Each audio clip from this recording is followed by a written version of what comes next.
So welcome to 8th class. Find the buying price of each of the following items when a sales tax of 55% is added on them. చూడండి, ఇక్కడ కొన్ని ధరలు ఇచ్చాడు.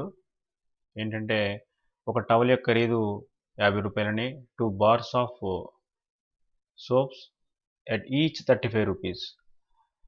ఒక్కొక్క soap ఖరీదు 35 rupees. అటువంటి రెండు సోపుల ఖరీదు ఎంతో మనం ఫైండ్ అవుట్ చేయాలి. ఇక్కడ ఏంటంటే మనకి కనుక్కోవాల్సింది, ఇక్కడ ధర ఇచ్చాడు. ఈ ధరకి 5% సేల్స్ ట్యాక్స్ యాడ్ చేస్తే మనకి ఎంత కొనాలి, బయింగ్ ప్రైస్ ఎంత అవుతుందని అడుగుతున్నాడు. సో ఫస్ట్ మనం ఏం చేద్దామంటే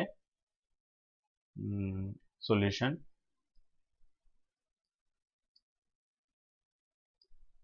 actual price of towel,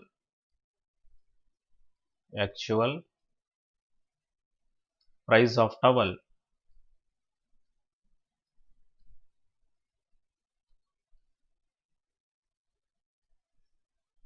actual price of towel is equal to 50 rupees.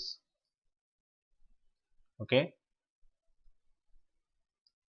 so sales tax 5 rupees కాబట్టి sales tax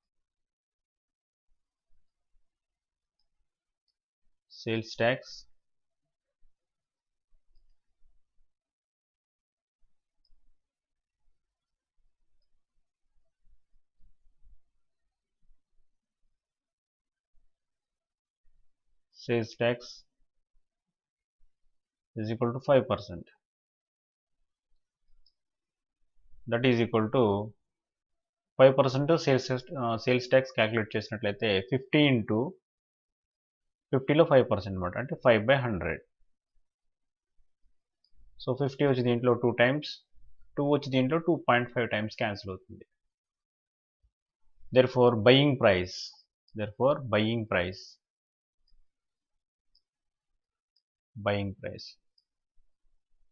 ఇప్పుడు దాన్ని మనం దాని కొన్న వెల ఎంత అవుతుందంటే 50 రూపీస్ ప్లస్ ఇక్కడ ఒక 2.5 రూపీస్, 2 రూపీస్ 50 పైస్ మాట.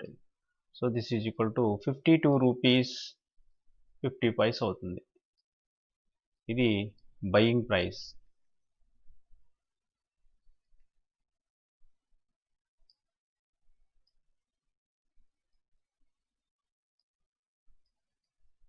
ఇది కొన్న వెల అవుతుంది. Okay, so this is actual price and this is buying price. Similarly second one చూసుకున్నట్లయితే 2 బార్స్ కాస్ట్, ఈచ్ బార్ వచ్చి 35 రూపీస్ కాబట్టి 2 bars. Second problem 2 bars, 2 soap bars,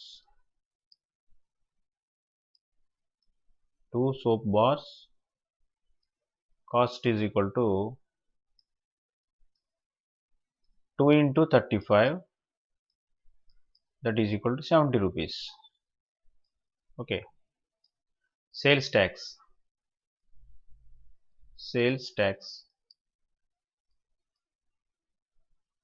is equal to 5% కాబట్టి 70లో 5% అంటే that is equal to 70 into 5/100. So this is 0 0 cancel, 5 వచ్చి దీంట్లో 2 times cancel. So 7/2 అంటే ఎంత మనకి 3.5. therefore buying price is equal to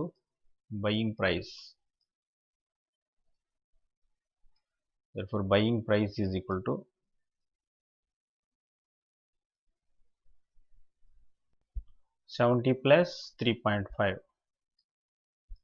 that is equal to 73.5 rupees. తెలియని చూడండి అమ్మా, ఈ టవల్ యొక్క అసలు ధర ఇంత, ట్యాక్స్ వేసిన తర్వాత ఏమో 5% ట్యాక్స్ వేస్తే 2.5 రూపీస్ ట్యాక్స్ అవుతుంది. సో రెండింటిని యాడ్ చేస్తే అది మనకి కొన్న వేల ఎంత కొంటున్నాం, దాన్ని ఇప్పుడు మనం 52 రూపాయలు 50 పైసలు కొంటున్నాం అనమాట. అలాగే ఒక సోప్ యొక్క ఖరీదు 35 రూపీస్, 2 సోపుల యొక్క ఖరీదు ఎంత 70 రూపాయలు అవుతుంది అనమాట. సో దాని మీద 5% ట్యాక్స్ అయితే 3 రూపీస్ 5 పైస్ అవుతుంది. సో మనం కొన్న వేల ఎంత అవుతుందంటే 70 ప్లస్ 3 రూపాయలు 50 పైసలు, దట్ ఈస్ 73 రూపాయలు 50 పైసలు అవుతుంది. సో ఈ విధంగా ఈ ప్రాబ్లం చేయాలి.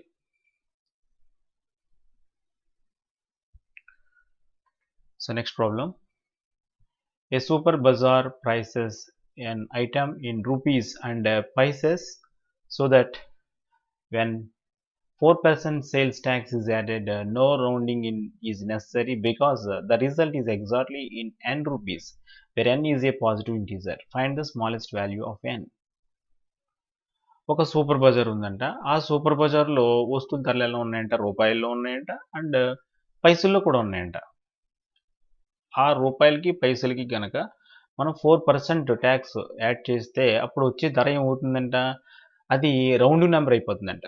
అంటే సపోజ్ ఇప్పుడు మీకు ఎగ్జాంపుల్ చెప్తాను చూడండి. ఈ ప్రాబ్లమ్ బాగా అర్థం అవ్వాలంటే ఎగ్జాంపుల్ జాగ్రత్తగా వినండి. ఇప్పుడు సపోజ్ ఆహ్, ఒక వస్తువు ధర ₹2.50 ఉంది. అంటే ఇక్కడ చూడండి రూపీస్ ఉన్నాయి, పైసల్లో కూడా ఉన్నాయి. కానీ ఎప్పుడైతే అంటే ఎగ్జాంపుల్ కింద తీసుకుంటున్నాను. నేను ఇక్కడ 4% ట్యాక్స్ వేశాననుకోండి దీనికి. ఆ 4% ట్యాక్స్ ఏసి ఈ ₹2.50కి యాడ్ చేశాననుకోండి.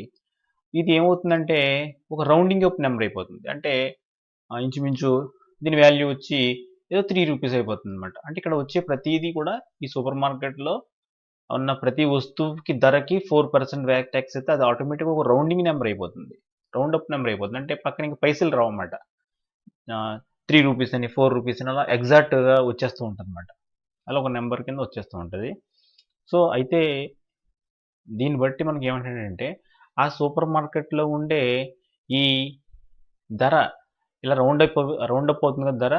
అటువంటి ధరలో స్మాలెస్ట్ ఎంత తక్కువ ధర ఉంటదని అడుగుతున్నాడన్నమాట. అంటే మీకు బాగా ఈ ప్రాబ్లమ్ చేస్తే ఇంకా క్లియర్‌గా అర్థమవుతది. మళ్ళీ చెప్తాను చూడండి. ఒక సూపర్ మార్కెట్ ఉందంట. ఒక సూపర్ మార్కెట్‌లో ఏ వస్తువు కొన్నా, ఆ వస్తువు యొక్క ధర రూపాయల్లో ఉంటది. అదేవిధంగా రూపాయలు, పైసల్లో కూడా ఉంటదన్నమాట. అంటే ₹12 ఉండొచ్చు, లేదా ₹13.50 ఉండొచ్చు, ₹13 ఉండొచ్చు, ₹14 ఉండొచ్చు, ₹14.50 అలా ఉండొచ్చు. కానీ ఎప్పుడైతే 4% వ్యాట్ టాక్స్ ఏస్తున్నాడో ఆటోమేటిక్‌గా ఆ రూపీస్ పైసల్లో రావట్లేదు. రౌండ్ అప్ చేయకుండానే అవి రౌండ్ అప్ అయిపోతున్నాయి. అర్థమవుతుందా? అలా రౌండ్ అప్ అయిపోయిన దాన్ని ఏమనుకుంటున్నాడంటే ఎన్ రూపీస్ అనుకుంటున్నాడు. అటువంటి రౌండ్ అప్ అయిపోయిన దాన్ని ఎన్ రూపీస్ అనుకుంటున్నాడు. అయితే అటువంటి ఎన్ వాల్యూ కనిష్ట విలువ అంటే స్మాలెస్ట్ వాల్యూ ఆఫ్ ఎన్ అటువంటి ఎన్ యొక్క కనిష్ట విలువ. అంటే అలా రౌండింగ్ అయిపోతుంది కదా! అంటే ఆ సూపర్ బజార్‌లో కొనగలిగే అతి తక్కువ వస్తువు ధర ఎంతవుతుందని అడుగుతున్నాడనమాట. ఇప్పుడు 4% ట్యాక్స్ కలపగా అతి తక్కువ ధరకి కొనే వస్తువు యొక్క విలువ ఎంత అని అడుగుతుందనమాట. ఇది ప్రాబ్లమ్. ఓకే. సో, ఇప్పుడు ఈ ప్రాబ్లమ్ స్టార్ట్ చేద్దాం. సొల్యూషన్. లెట్ ఫస్ట్ మనకి ప్రాబ్లమ్ ఏమిచ్చాడు? సూపర్ మార్కెట్‌లో ఉండే ఐటెము రూపీస్‌లో ఉండొచ్చు, పైసల్లో ఉండొచ్చు అని చెప్పాడు. లెట్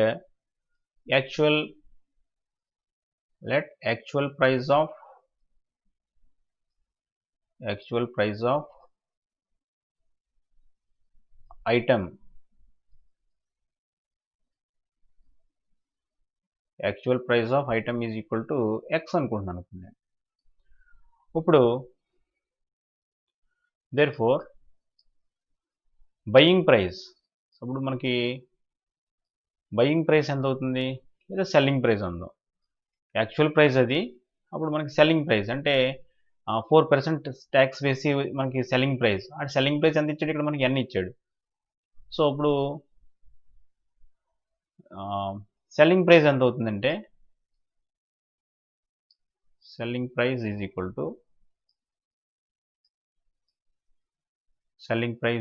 టు ఎక్స్‌కి ఏం యాడ్ చేయాలి? ఎక్స్‌లో 4% క్యాలిక్యులేట్ చేసి అప్పుడు ఎక్స్‌కి యాడ్ చేయాలి. So, x plus x into 4/100 అవుతుంది. So, this is equal to x plus ఈ 4 వచ్చి 4లో 1 టైమ్ ఇందులో 25 times. So, this is x/25 వచ్చింది. So, this is equal to LCM find out చేసుకున్నట్లయితే కాసాగు కట్టుకున్నట్లయితే కాసాగు ఎల్‌సిఎం వచ్చి 25 అవుతుంది. So, this is equal 25x plus X. So, this is equal to 26x/25 అవుతుంది. Okay. ఇప్పుడు ఈ 26x/25 అనేది ఏమవుతుంది? రౌండింగ్ అప్ నెంబర్ అవుతుంది. Rounding up number. అంటే ఇది దేనికి ఈక్వల్ ఇది? ఇది దేని వాల్యూకి ఈక్వల్? ఎన్‌కి ఈక్వల్ అన్నమాట. So, this is n is equal to 26x/25.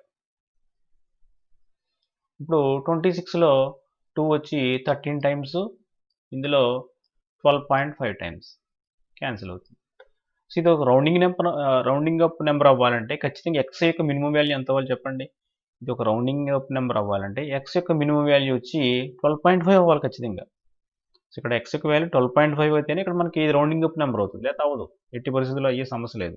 కాబట్టి the minimum value of X is equal to therefore X is equal to ఖచ్చితంగా ఎంత అవ్వాలి మనకి 12.5 రూపీస్ అవ్వాలి.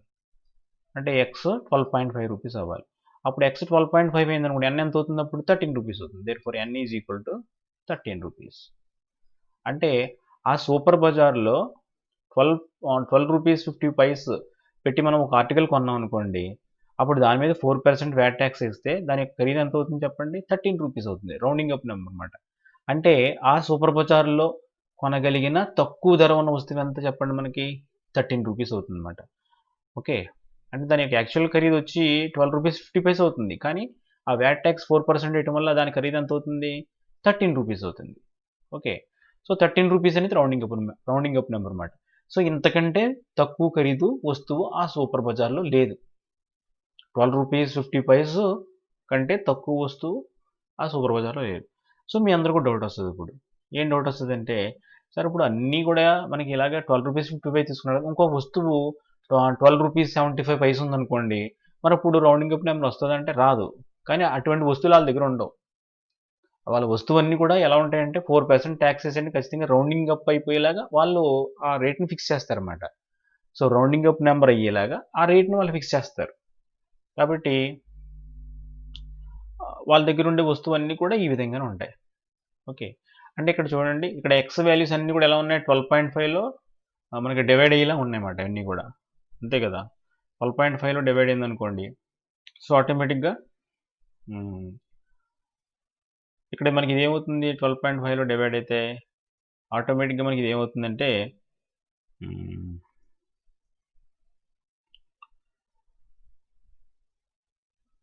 ఇది అక్కడ మనకి ఒక రౌండింగ్ అప్ నెంబర్ అవుతుంది అనమాట. సో ఆ విధంగా అన్ని రేట్లు కూడా ఆ విధంగానే ఉంటాయి.